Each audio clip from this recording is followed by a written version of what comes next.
Hey guys, welcome back to my channel, and if you're new, welcome to my channel. My name is Lindsay and I am a new YouTuber here. I just started posting consistently in December of 2021, so please like and subscribe and help a girl out. I'm trying to get to 1,000 subscribers by the end of this year, and when I'm filming this it's February 1st, and we have 17, so that's super exciting. Long ways to go, but I am keeping my hopes up. But today I have a new video for you. It's another story from my mission. I really enjoyed telling stories from my mission, and I want to obviously remember these stories when I'm older and I have kids, and I know I remember the story better now than I will when in 10 years.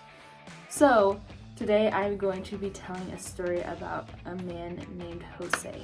So just to recap, if you're new here, I served 9 months in Uruguay for the Church of Jesus Christ of Latter-day Saints. Uruguay is a little country between Argentina and Brazil on the Atlantic coast. It has about 3 million people total, so it's a pretty tiny country. And yeah, so I've told a couple other story times before, so go check those out after this video if you'd like. Those ones are more scary than this one. This one's a good story. But yeah, go check those out after you're done with this video. But so when I met Jose, I had just entered the mission, so I didn't really speak that well of Spanish. And he obviously lived in Uruguay, and we knocked on his door. The girls before I was there had been teaching him, so I just kind of went and sat and listened, even though I didn't really understand. But I had been there for a month or two, and Jose would not come to church with us. He's like, no, I'm not gonna leave my house. His front door was made of I don't even know what I've seen. It was plywood, kind of. I'll show maybe a picture if I can find one right here. And he's like, it's really dangerous, someone could break into my house. I don't really want people to break into my house and to rob me, which I totally understand. Obviously none of us want anyone to rob us, so we were trying to get him to come to church. We'd pass by his house every Sunday, try to get him to come to church, because he'd say he wants to, but he just doesn't want to because of his house. So we were like, okay, we'll walk with you, and he's like, we'd go, and he's like, maybe next Sunday. So we're like, okay. And so probably 2 or 3 months into that, we were teaching him about something, I don't remember, something about Jesus. And I felt a feeling to tell him that if he came to church with us, that God would bless him with a front door. And granted, I spoke horrible Spanish. I don't think anyone understands how bad it was. But I probably spoke worse than a toddler.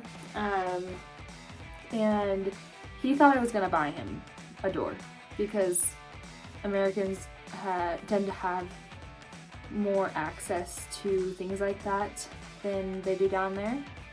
So he was like, hey, he thought that I was gonna buy him a door. My companion ended up trying to explain to me, who had broken Spanish, that he wanted me to buy him a door because that's what he thought I was going to do. And I was like, no, God would bless him with the door. That's what I meant. And she's like, I know, but he didn't. So he ended up coming. He came that next Sunday. We went by his house. We had to run to church because we were really late. Me and my companion were really short. And we ran to church. He had a great time. His house didn't get broke into. So fast forward a month or two, we had a church service in a different building. It's called State Conference, where everybody kind of gathers together. And oh no, it was for General Conference. So we all go to the same building, and there's a broadcast, and we watch it. And so he came, he had enough faith to come and leave his house. This was a bus ride, a 20-minute bus ride from the house. And when he got home, he's like, hey, someone broke into my house. And we're like, are you kidding me? And he's like, yeah, but they didn't steal anything, so it's okay. So he kept coming to church. And So it was probably 5 months into us teaching him, like me being there. I'd gotten a new companion and everything. And he's like, Hermanas, come over. He called us. He's like, come over now. I need to talk to you. And so we went over to his house. And he's like, hey, so my sister said she would buy me a door. And we're like, no way. And he's like, yeah, you're right. God blessed me with this door. My sister said she'd buy it for me and 2 windows for my front of my house. And I'm like, what the heck? That's so cool. And he's like, it's because of you, Hermana. I'm like, I didn't do anything. God did everything. And he's like, oh, well, it's still because of you. And I'm like, I didn't buy the door. Like, no, it's not because of me. But, hey guys, so this is Editing Lindsay here, just breaking in to share a piece of the story that I forgot. He ended up getting baptized, and I'll enter some pictures right here. But he got baptized on December 7th, I believe, of 2019. And he still goes to church. He's super faithful. And let me continue back to Lindsay yesterday. That was not edited. We got sent home because of COVID in March of 2020. And I think it was like October of it was probably April of 2021. Like, I don't remember the exact timeline, but around then he ended up getting his door and his windows installed. So he was a really awesome guy. He still is a really awesome guy. I still talk to him on occasion, and I always am seeing him post pictures of his house and his doors, and I think he even got a new fence, which is super cool. And he still goes to church, and he's just the most amazing guy with the most faith that I've ever met. But that is the story of Jose. I just also wanted to say that if you want to learn more about my church, the Church of Jesus Christ of Latter-day Saints, you can message me on YouTube, comment.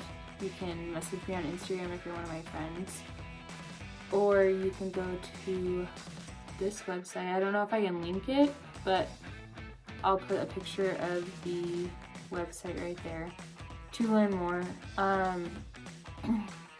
If you'd like to learn more, 2 missionaries like I was can come to your house and teach you, no pressure.